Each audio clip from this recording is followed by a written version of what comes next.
Good morning, everyone. The Senate Subcommittee on Ethical Conduct will come to order. Today is Thursday, April 24th at 11 a.m. Members, on today's agenda is the continuation of Senator Champion's request for an advisory opinion under Senate Rule 55.2. The plan for today is to deliberate on the request and to determine how to proceed.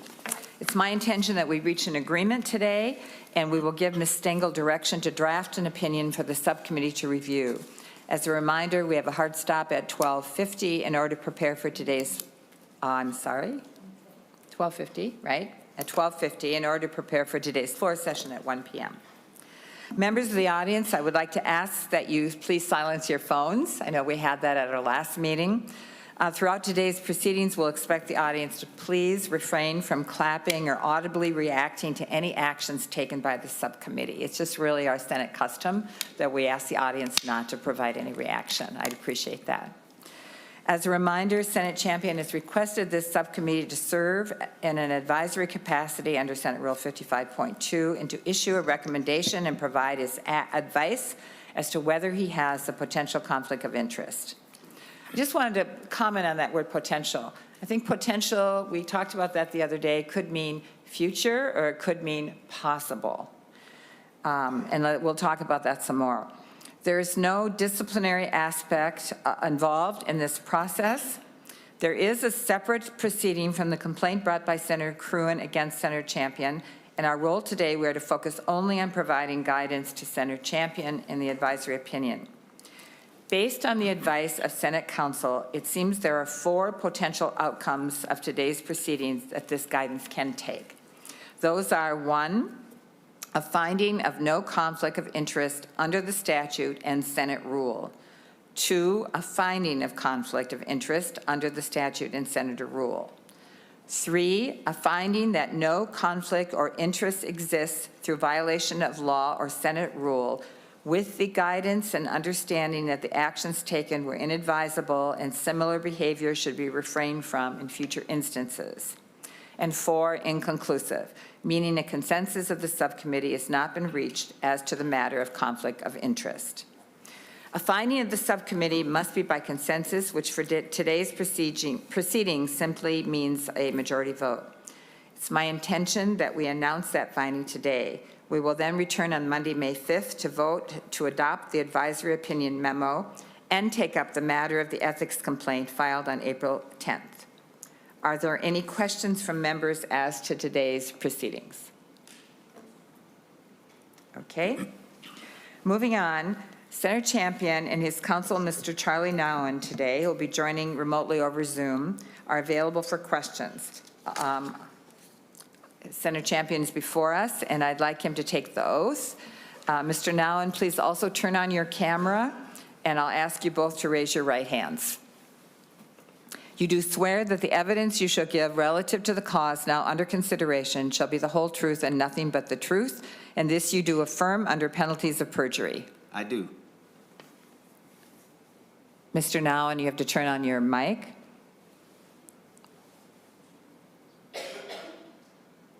I do. Thank you. Thank you, Senator Champion and Mr. Nowen. I'll now open the floor for deliberations. Members, are there any follow-up questions from our time spent on this matter this past Tuesday? And Madam Chair, Senator Champion. My opening statement. Oh, did you? I thought you wanted to make a final statement. That's fine. You can make an opening statement. But my final statement, because it's my understanding that once you all deliberate, then I can't say anything then. Thank you. Then please proceed with your statement, which I think you said there was a written copy? Yes. Yes. Okay. All right, and I'm going to be reading from that, but I think it's important to read from it so that those who are not here also have an opportunity to know what it says as well. And as you've already mentioned, I do have with me Charlie Nowen, who is one of the attorneys. You got a chance to meet David Cole the other day, who was with me in person. So I do thank Mr. Nowen, who is with us remotely. Members, I've thought deeply about this, and I thought that I would capture all of my thoughts, as many as I can, in my framing. And And I would start by saying Rule 55.2 allows a member to request an advisory opinion regarding a potential conflict of interest. And when such a request is made, the Subcommittee on Ethics must provide the advisory opinion to the member. There is a good reason for this process. If concerns are raised in news stories or social media regarding a member's conduct, an advisory opinion from the subcommittee may be the only method for members to clear their name, because only this subcommittee has the authority and the duty to speak definitively on the issue. We've had media outlets go from saying there was a conflict of interest requiring disclosure without reading the conflict of interest statute. Then we've had another media outlet attempting to outdo the other by saying the unfounded conflict of interest really is about fraud and corruption when there hasn't been any. I repeat, there's been no alleged fraud, misuse of funds, or corruption involving 21 Days of Peace in this matter. Unfortunately, there's been loose use of facts that attempts to erode my integrity. And I'm reminded of this, and why it's so tough for me is because I think about my dad. And so my father would say the only thing a person, and he would actually say the only thing a poor person has is their word and their reputation. And I fought hard and lived my life upholding the importance of integrity. Again, once this matter became the headlines of media outlets, I submitted a request for this body to help with the past unfounded allegations and to provide an advisory opinion for me and my Senate colleagues, because anytime you put forward an advisory opinion, it's not just for me, but it also provides guidance for others as well. Importantly, the subcommittee's duty to respond to a request for an advisory opinion is not limited to circumstances where the action relates to currently pending legislation. Nothing in Rule 55.2 imposes such a limitation, and the subcommittee should not infer such a limitation.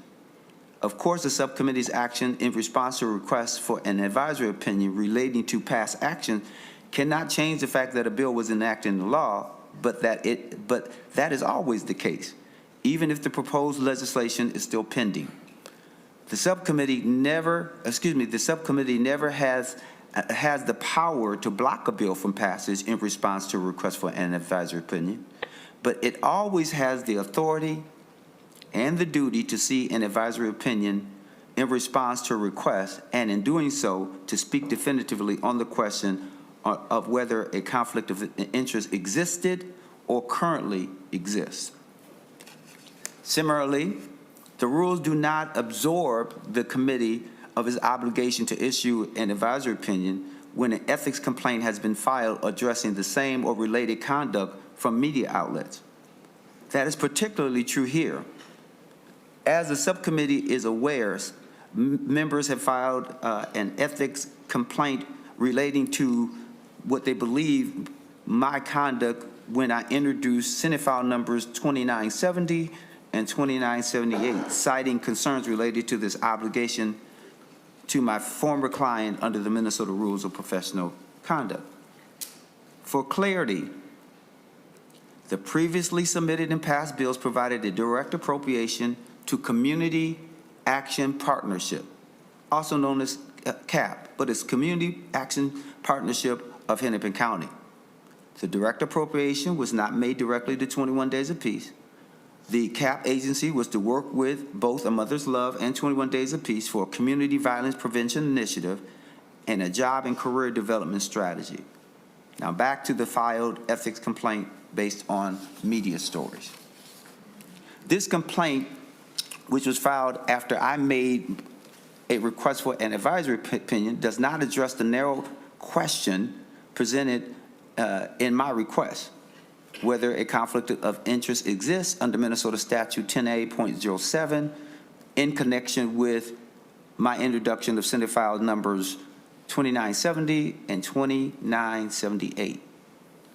If the committee believes an advisory opinion cannot be rendered for any past behavior, then how can this committee entertain an ethics complaint that's based on the same past actions in the request for an advisory opinion? The bottom line is that this subcommittee has the duty and authority to issue an advisory opinion in response to my request, and because I had no financial interest in either Senate File 2970 or 2978, the subcommittee must conclude that no conflict of interest existed under Minnesota Statute 10A.07. The last thing that I would say is that what I'm faced with is the improbable notion of what happens when media and others take a story and write about it.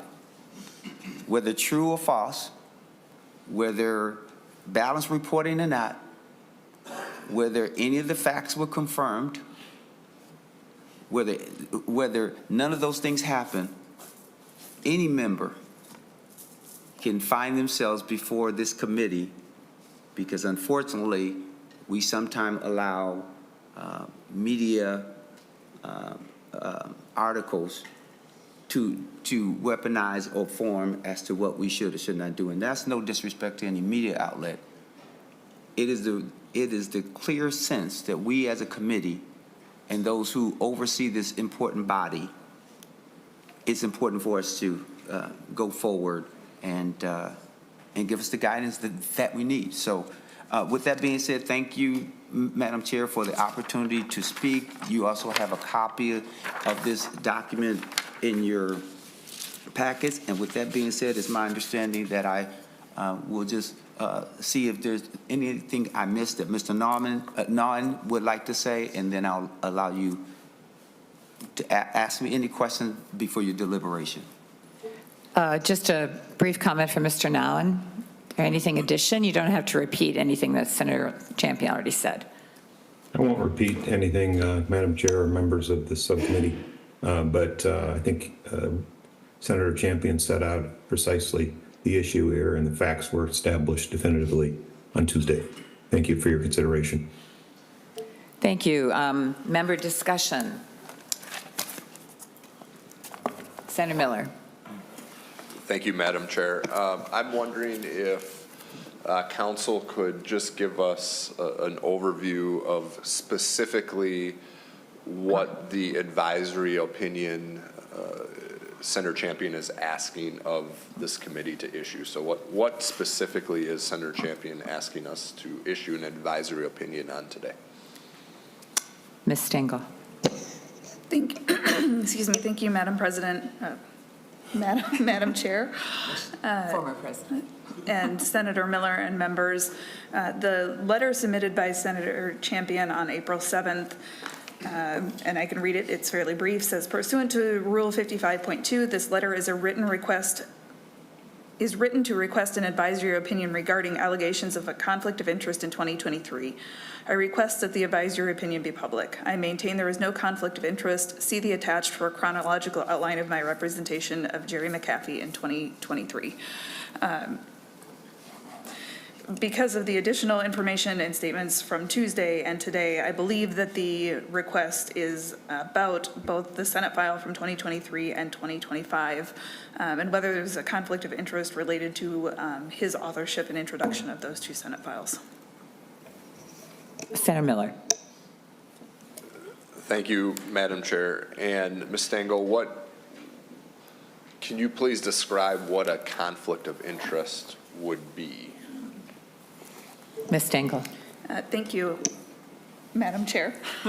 I think, well, a conflict of interest can mean many things to many people. In this particular setting, in this particular subcommittee, because of Senate Rule 55.2, we are talking about a conflict of interest. And if you look at Senate Rule 56.4, it talks about a potential conflict of interest as provided in Minnesota statutes 10A.07. We talked about the statute on Tuesday, so I believe in this context a conflict of interest is that outlined in 10A.7 and not more of the conflict of interest in the public perception context. And thank you, Madam Chair. Ms. Stengel, can you please describe or summarize what Minnesota statute section 10A.07 describes as a conflict of interest.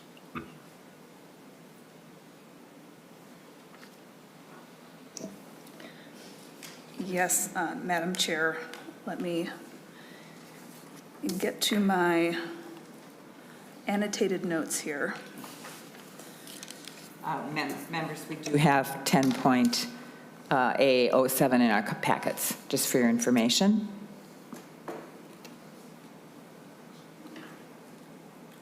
I appreciate your patience here. I had some notes here that make this a little bit easier for myself, and I didn't have them open. So there are three pieces of a conflict of interest under 10A07 that need to be present for there to be a conflict of interest. First, there needs to be an action that a senator takes in the discharge of official duties. They have to be required to take an action or make a decision. Two, that action or decision needs to be on a matter which will substantially affect a senator's financial interests or those interests of an associated business. And three, that effect on the senator or their associated business must be greater than the effect on other members in that same business class, profession, or occupation. So all three of those things need to be present in order for there to be a conflict of interest under the statute. Thank you, Madam Chair. Ms. Senator Stengel. Miller. Now, I realize today's hearing is specific to an advisory opinion. However, there is also a pending ethics complaint that we're going to discuss at a later date. However, I'm wondering if Ms. Stengel can just give us a summary of what that ethics complaint is and if the ethics complaint addresses a conflict of interest under statute 10A.07. Senator Miller, I'm just wondering if it's appropriate for us to be talking about an ethics complaint, which none of us have reviewed or seen, or I've been withholding myself from that until after we finish this first step on the advisory, because the advisory opinion was requested before the ethics complaint was filed.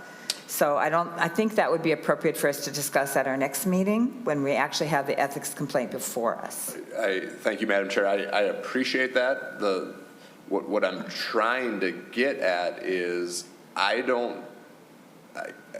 based on the small amount of review that I did on the ethics complaint, I don't believe that the ethics complaint actually pertains to statute 10A.07, which is what we're issuing an advisory opinion on. If they did, then my recommendation would be that it would be very difficult for us to issue an advisory opinion while there's a pending ethics complaint, and I'm still struggling with that. However, I don't believe that ethics complaint addresses what we're issuing an advisory opinion on. So that's what I was trying to get from counsel. If she could just give us a summary of what that ethics complaint is, regardless of which one was requested first or second. The reality is we are sitting here today discussing an advisory opinion while there's also a pending ethics complaint. Senator Miller, we have not even heard the information about the ethics complaint, nor have I personally even read the ethics complaint, and I don't really want my opinion to be influenced by that, which is why I also refrain from reading any media articles. I think it's really not appropriate for us to be discussing anything to do with the ethics complaint until we resolve this issue in front of us, which is related to 10.807 and Senate Rule 56.4. Madam Chair, is there the possibility for Senate Council just not go into details about it, but just say what the ethics complaint is, because they are two different complaints, because they're asking for one thing versus another? I think that's what Senator Miller's request is, but if that is okay with Senator Champion, because I know that's not been his request before us, then in very brief and high-level view, if Ms. Stengel would just address that then. Thank you, Madam Chair, and I will start with the smallest amount of information possible, Senator Miller, and we'll see if that will answer your question. So one of the questions you asked was whether the complaint addresses conflicts of interest in Section 10A07, and the answer is no, it does not. It specifically references other Senate rules, but not the conflict of interest rule. Thank you. That answers my question, and that's all I was That's all you wanted to know, okay. Thank you, Madam Chair. Thank you, and sorry if I went a little overboard there, Senator Miller. Okay, any more discussion about the advisory committee from members? I have some comments I wanted to share, if no one else is ready to go. I guess my thoughts are that if we are doing our job as legislators, we are very embedded in our communities, we're very engaged in our communities, we have a lot of relationships and a lot of people that we know, and we're a part-time legislature.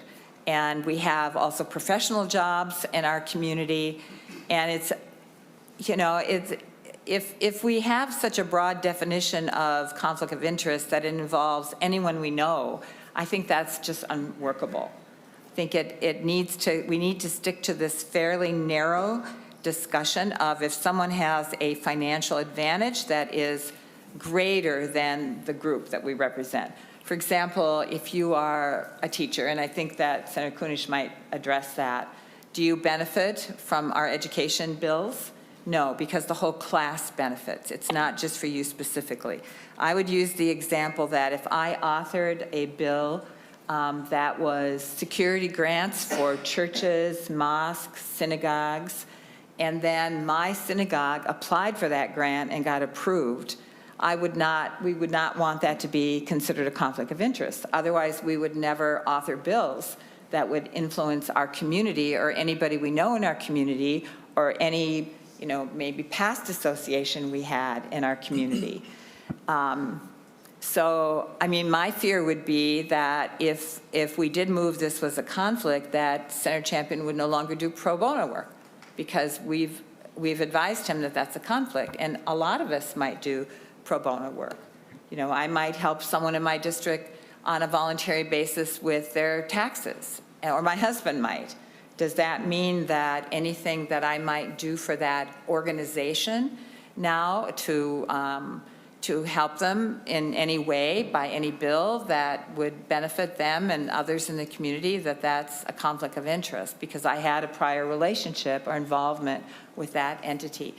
If I serve on a board or a board in the community, and then I later, you know, I ask they do a jobs program, and I author legislation to help them with their jobs program. Because I'm a board member, I personally, I think that's kind of a gray area, so I avoid serving on boards, but I don't think it should be, maybe I did in the past, you know, before I was a legislator. That's certainly the case. I can think of an example right now. 30 years ago, I was on the board of Neighborhood House, and I introduced legislation to provide some bonding support for them in the 23 bill. Would that be considered a conflict of interest? Because I had a prior relationship with them. So I think that we have to be very careful with this advisory opinion and what we issue. Because if we're doing our job as legislators, as I said, we have a lot of relationships and a lot of people we know in the community, and that informs our work as legislators. That should be considered a good thing. Anybody else have a comment? Senator Matthews, you've been quiet.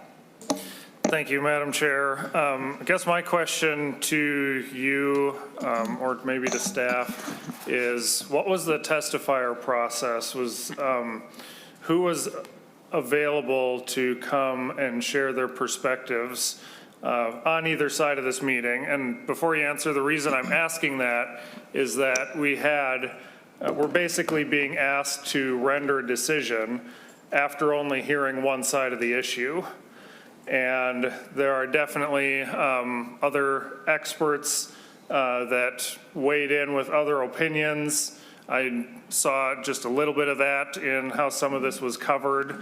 But I don't think that a committee like this can come in and make final determinations on something after only hearing one side of the issue.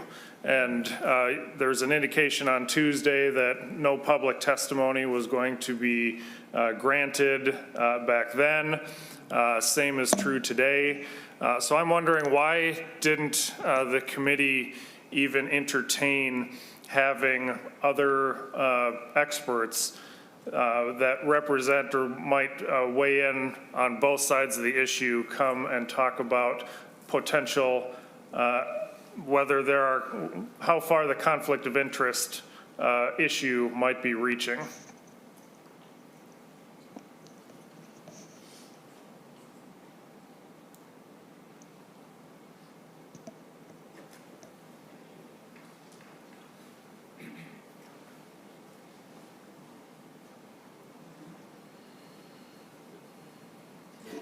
Senator Matthews, this is kind of uncharted territory because we don't do this very often. I don't believe in the past limited cases that we've had that there was any expert testimony. And also that because the statute is so narrow, it just talks about a financial conflict, and that's what we're addressing. It doesn't really, you know, I think a lot of people could have broader ideas about what are, you know, inappropriate connections in the world or the business world or whatever, or the political world.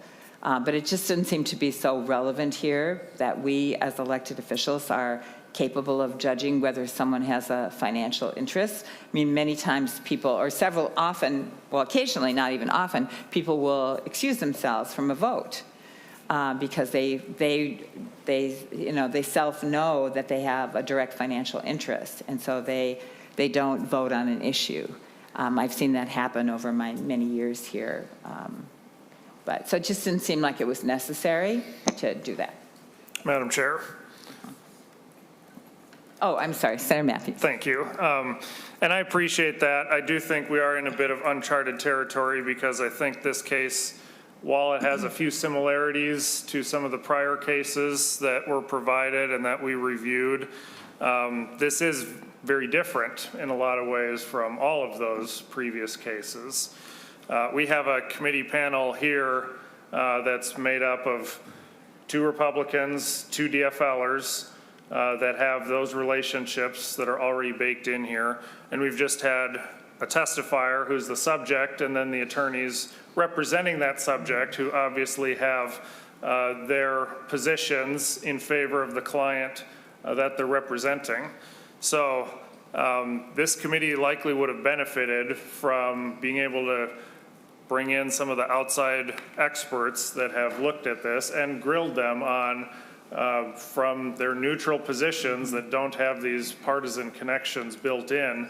Why do you have your opinion? How does that weigh against 1007? Is that narrowly tailored? The paid versus the pro bono, all of that. So there still are a lot of questions that are hanging out there in my mind.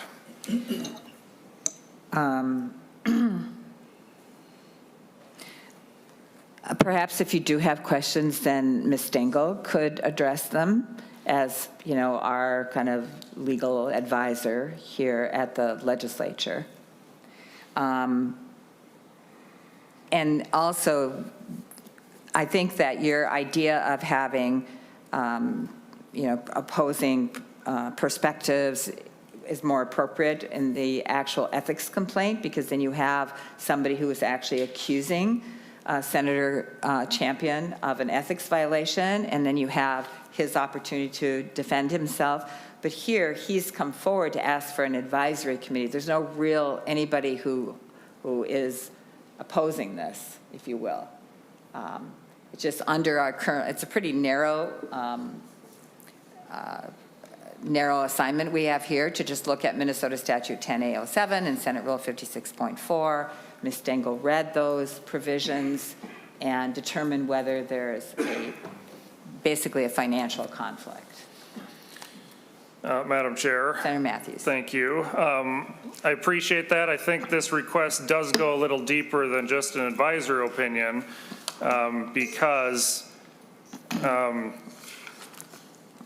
trying to see which of the letters is the one that I'm looking for. I believe at least the one released today. Hang on one second while I'm trying to find the information I'm looking for.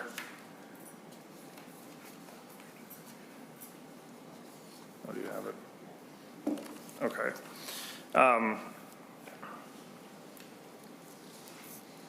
Oh, yeah, so the April 7th letter is asking for an advisory opinion, is also giving the position of the party where Senator Champion said, I maintain there was no conflict of interest. The letter that was released and dated today is concluding by basically trying to give a directive to the subcommittee and say the subcommittee must conclude that no conflict of interest existed. Statements were made by the attorney on Tuesday that were basically saying the same thing. The committee must give a determination in favor of our client. And when we are at that level, we are a lot deeper than some of the previous cases where senators like, here's the bills that are going on. Even one of them where it was a bill introduced the year prior, and I want the committee to help weigh in for the remainder of this biennium, you know, is it or isn't it a conflict of interest based on the outside employment that the senator had tied in with all the bills. So I do agree with that to a point. I do think the request, though, has gone a little bit deeper than just asking for a blank slate advisory opinion from this committee. Well, Senator Matthews, that's really our charge. In the ethics complaint, we can go deeper, but regardless of what Senator Champion requested, our charge is to just provide a fairly narrow advisory committee as to whether Senator Champion has a financial conflict of interest based on the two rules that we were discussing. Of course, I did mention, besides finding no conflict, a conflict, or a conflict, but you know, maybe you should be more careful, there is the fourth option, which is inconclusive, that we have not reached a finding. Obviously, Senator Champion would like us to reach a finding, but it's up to us to decide. Any more thoughts or discussion from anyone? Madam Chair. Senator Miller. Thank you. I'm wondering if Ms. Stengel could remind the committee of what we are here to do today and what is required or asked of this committee. And the reason I ask is we're here to serve an advisory role, but the way I read the Rule 55.2 is we must issue recommendations. And I'm wondering what specifically that means. Ms. Stengel. Thank you, Madam Chair and Senator Miller. That's a great question that I don't have a good answer to. So you've seen the past examples, and that's the best thing that I have to go on.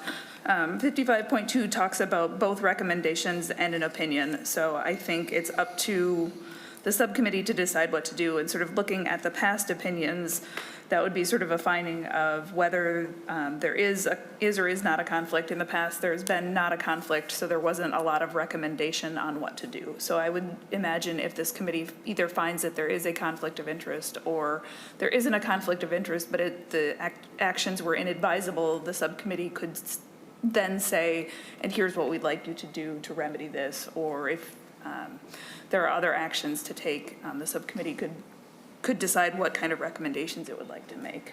I think because this is not a complaint process, there's no sort of due process hearing or anything like that. So any sort of disciplinary actions would probably be outside of the bounds of this particular process. We need to fall into a complaint process, but there could be sort of recommendations about perhaps authorship of bills or things like that would be appropriate.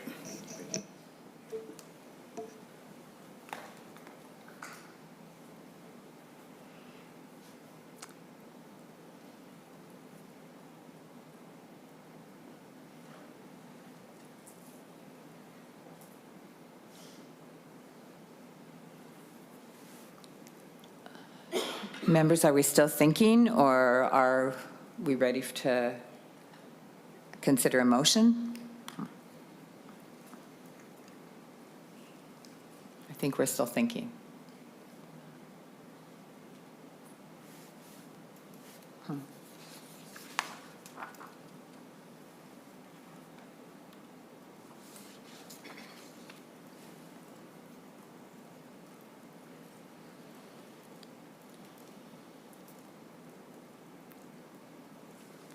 Senator Kunish, did you want to share your thoughts? Sure.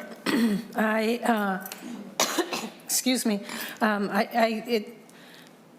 Being a legislator and being somebody that's very active in the community, it is sometimes a really hard balance between how we advocate for the issues within our communities and how we can legislate and how we can best support those members. And you talked about schools. As a teacher for 25 years, and the chair of education finance, if I, can it be mistaken or mistook that I am funneling money or putting money into specific projects or areas of my own interest, for example, libraries? Does this now become a conflict of interest? Maybe I'm not gaining any benefits, financial benefit out of these sort of things, but if I were to go back and work in a library that I had just, funded for whatever reason, perhaps down the road that would happen. But I think it's important to remember that the work that Senator Champion did as pro bono work was prior to the legislation that he offered, and in support of the community organizations that he did. I think that, as you mentioned, we are all connected to our communities. I'm sure there can be many lines drawn to different forms of conflict of interest, and I think it's, if you are ready, I would have a motion. I don't know what the other side over there has left to do, but I would be prepared to offer a motion. Are members ready for a motion, or, all right, Senator Kunish. Great. Well, I would offer no conflict. Senator Champion does not have a conflict of interest from what I can ascertain under Minnesota Statute 10A.07 and Senate Rule 56.4. And this is in relation to authoring Senate File 2970 and in 2023, and then Senate File 2978 in this year of 2025. And so I would advise that this opinion be issued to this effect as no conflict. Discussion. Is there any discussion on the motion? Can she please repeat the motion? Senator Kunish. My motion is no conflict. No conflict under which rules?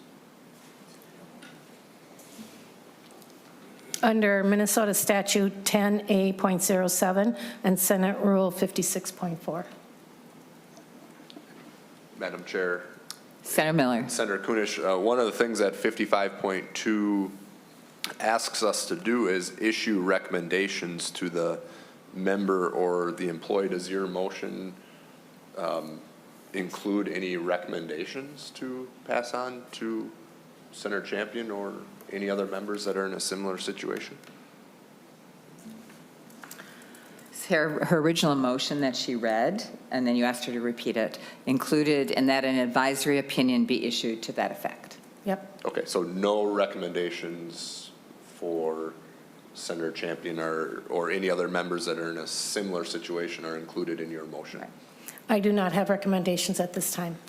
Yeah, I think you bring up a good point, Senator Miller. Our charge here is very narrow, but if the legislature at large wants to consider other guidance for legislators, then I think that would be, I don't know that that's appropriate for us, but I think it would certainly be appropriate for the legislature to Well, consider that. Madam Chair, if I read Senate Rule 55.2, it says the subcommittee must issue recommendations. So I'm a little confused why we're not issuing any recommendations. I'm just reading Senate Rule 55.2.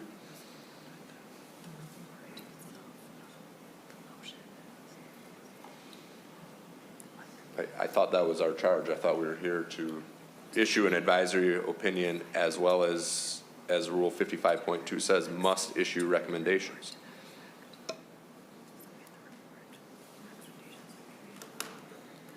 Madam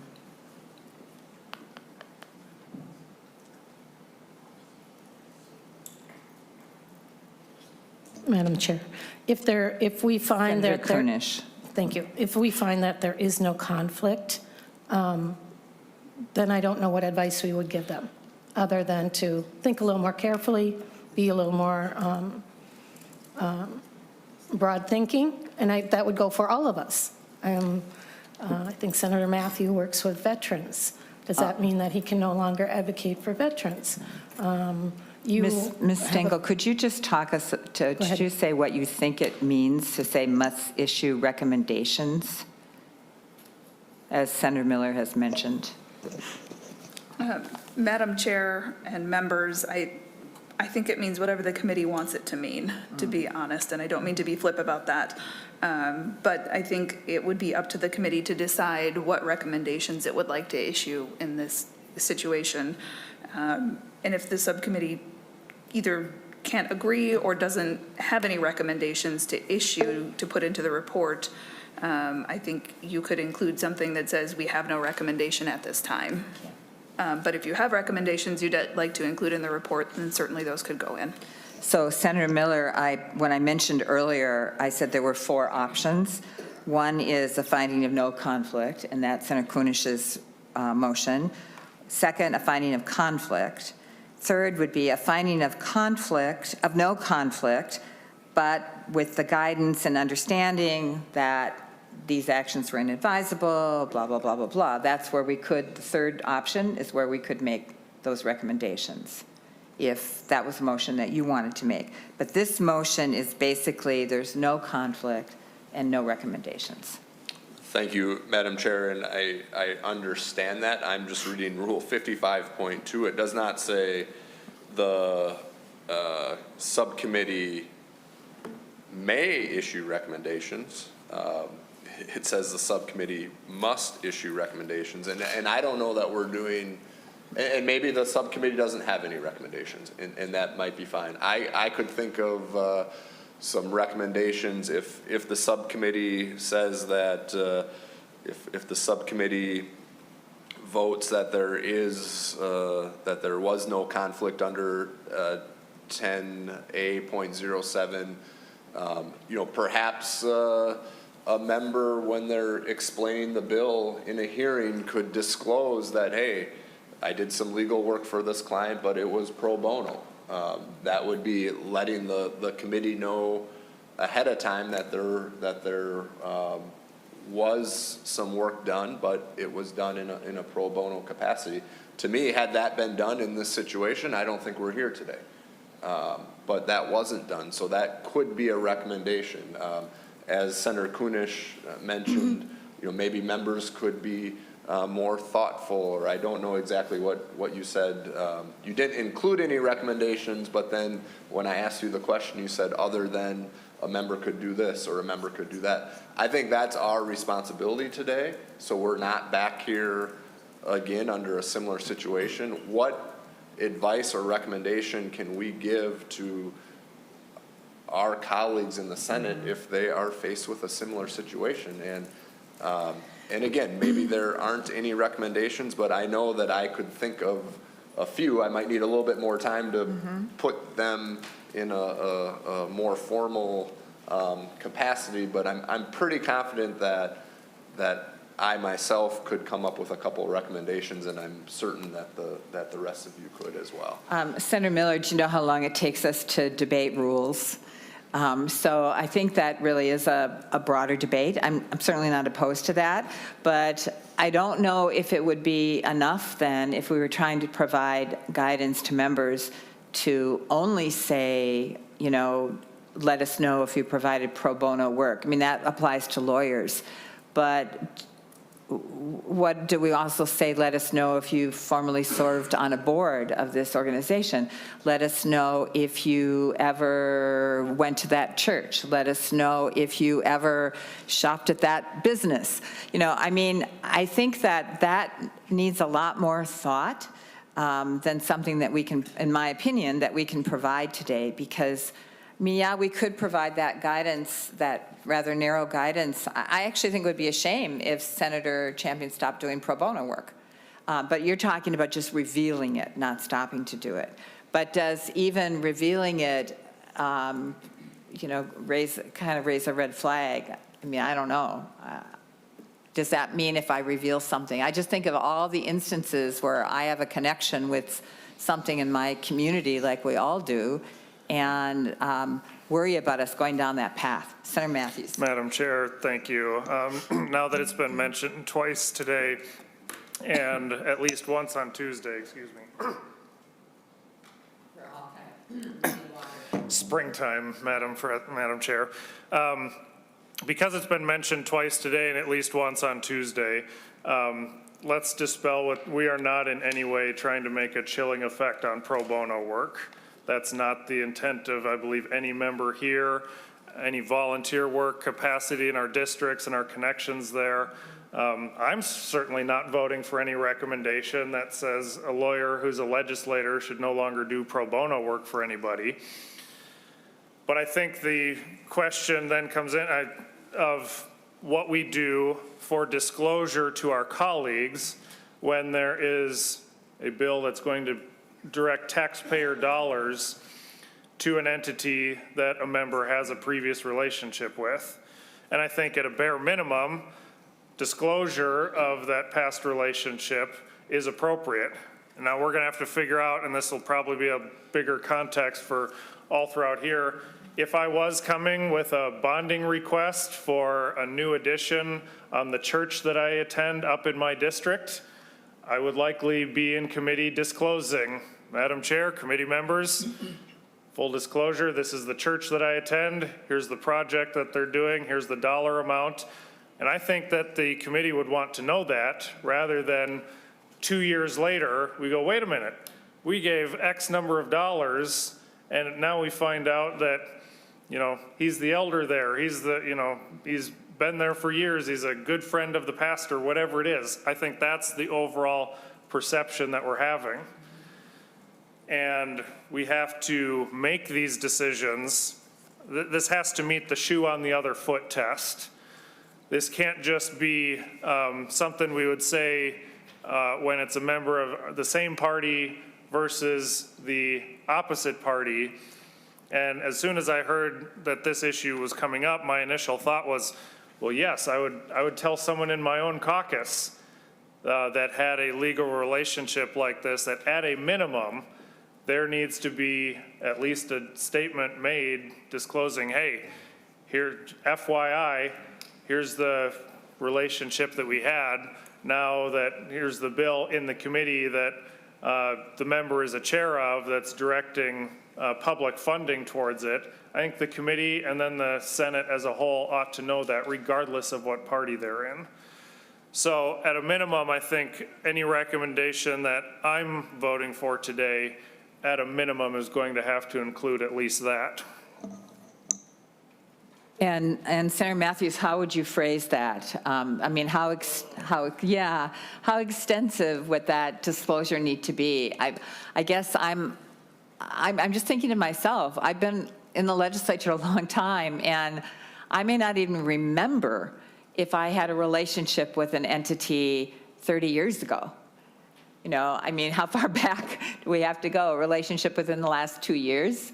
Or, and who, in some ways, who don't I have a relationship with because I probably visited the project.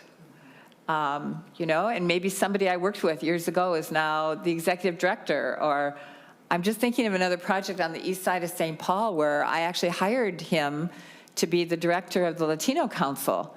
And then he left there and went on to direct another entity that then we gave dollars to. You know, did I think that I should disclose that relationship?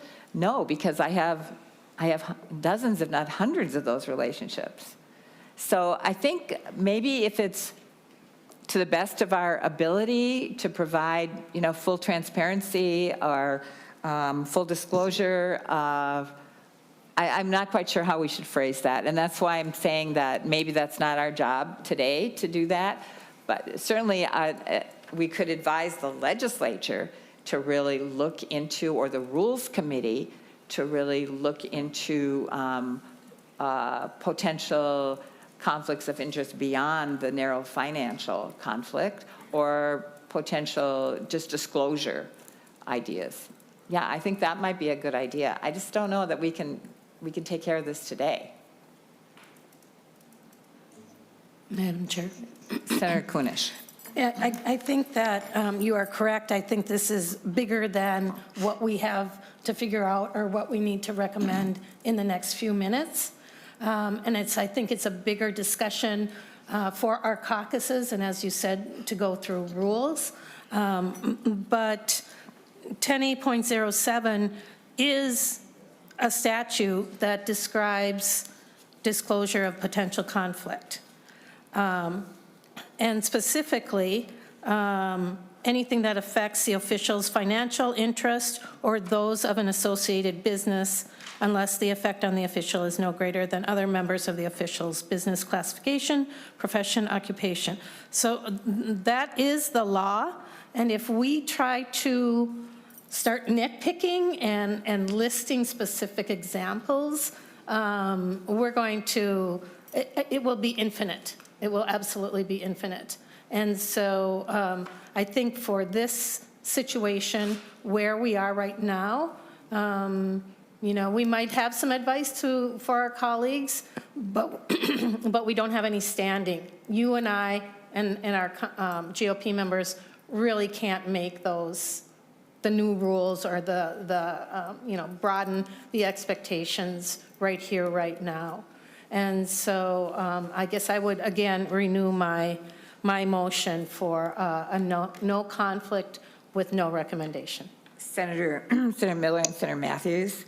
I know you're trying to figure out language, but Senator Kunish has asked for us to vote on the motion of no conflict. And let's see what happens with that motion, and then we can move on. And Miller? Madam Chair, I appreciate the motion, and I'm almost there, but I'm not there without some sort of recommendation. So, and we're getting closer to a potential, some potential language. I'm happy to vote on the motion. I'm not going to support it without some sort of recommendation. But I'm wondering if we could recess for approximately 10 or 15 minutes, Yeah. just to see if any of us can come up with some recommendations. Okay. So I'm happy to That's a vote good on the idea. motion. Again, I'm not going to support that motion without some sort of recommendation. But after we take that, I would ask that we recess for approximately 15 minutes. And Senator Miller, we can certainly hold on the motion, but it would be then a motion with recommendations. And we could certainly make recommendations to the legislature, not just to Senator Champion. That's what Madam Chair and members of the committee, members of the public, that's what I'm trying to get to. Okay. Is if we are going to issue an advisory opinion, I think it's our responsibility that we give advice, not only to Senator Champion, but Okay. to all of us. And it is difficult because we're all involved in our communities. We all serve on boards. Maybe we're not attorneys doing pro bono work, but we're doing volunteer work. So it is challenging, but I think it's our responsibility to at least provide some recommendations so we're not back in this same situation again. So I would ask for a recess for approximately 15 minutes. Okay, the committee is in recess for 15 minutes.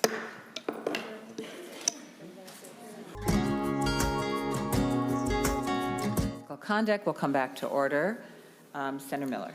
Thank you, Madam Chair. I'm wondering if Senator Champion will come forward. I have one, I think, one question for him that I just want confirmation on.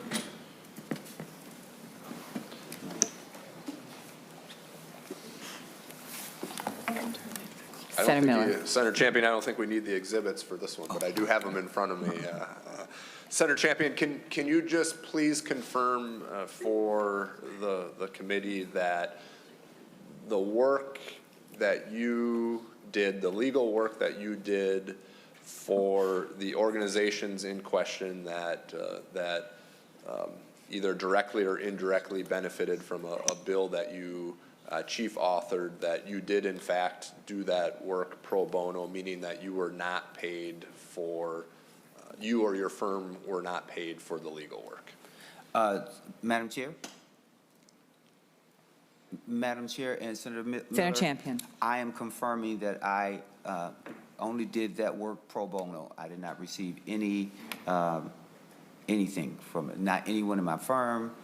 I have a small boutique firm, so it's just me. But so no, I didn't receive any revenue, and I do not own a company or anything else that would benefit from any contracts or anything of that particular nature. Thank you. Senator Kunish. Thank you, Madam Chair. At this time, I will withdraw my motion for non-conflict. Thank you, Senator Kunish. Senator Matthews. Thank you, Madam Chair. I'm going to come with a motion. I want to thank Ms. Stengel, our counsel, for helping get our ideas down into words. So, Madam Chair, my motion will be that I move that the subcommittee find that Senator Champion has no financial conflict of interest under Minnesota Statute 10A.07 and Senate Rule 56.4 relating to Senate File 2978 in 2025. However, the subcommittee recommends that in the future, Senator Champion disclose any appearance of a potential conflict of interest to the committees of interest when the chief author of bills.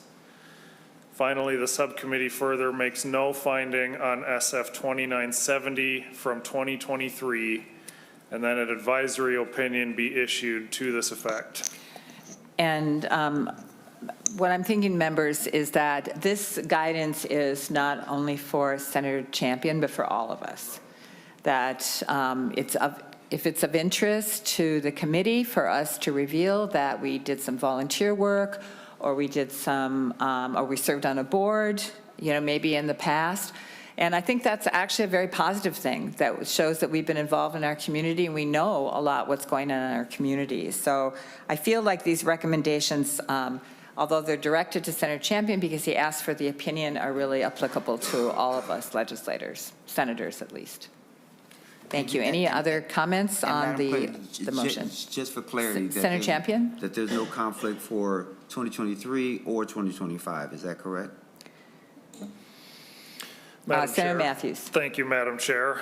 This motion would state no financial conflict of interest for the 2025 bill. My motion is intending to be silent. It is saying it is making no finding on 2023. I am making the motion that way because I cannot get my mind to wrap around any definition of a potential conflict of interest for a bill that had final action 2 years ago and is done and over with. So, and I don't think that the committee would likely be able to get majority votes for either way on that issue. So that's why I believe I'm making this motion to be silent on 2023 and make a finding of no financial conflict of interest under 2025. They are similar enough in the topic in what they're intending to do that I believe it covers that. I just don't see under our Senate rules that the committee is able to weigh in with an advisory opinion for a potential conflict of interest that no longer meets any definition of a potential conflict of interest. That's why I stated the motion that way. So, Ms. Stengel, would you repeat the motion so that we're clear? Madam Chair and members, I believe the motion would be Senator Matthews moves that the subcommittee find that Senator Champion has no financial conflict of interest under Minnesota Statute 10A07 and Senate Rule 56.4 relating to Senate File 2978 in 2025. However, the subcommittee recommends that in the future, Senator Champion disclose any appearance of a potential conflict of interest to the committees of interest when he is the chief author of bills. The subcommittee further makes no finding on Senate File 2970 from 2023, and that an advisory opinion be issued to this effect. Any more comments from the members? Then Senator Matthews. Thank you, Madam Chair. Only final comment I'll make very briefly is mere disclosure, I think, is all that we're after, and that standard would be applied to any member in here, regardless of party. In similar situations, I think mere disclosure would be beneficial to the people of Minnesota, to the constituencies that we serve, and would give each of our committees that are examining bills all the relevant information that they need in making their decisions. So mere disclosure is all that we're after. Okay. Any other comments? Then all in favor of the motion, say aye. Aye. All opposed, nay. Motion prevails. Do I have to do anything else? Thank you, members. Please, just a minute, audience. Ms. Stengel will draft an opinion for members of the subcommittee to review, and we will approve that when we meet again on the 5th. With that, our work is concluded and the meeting is adjourned.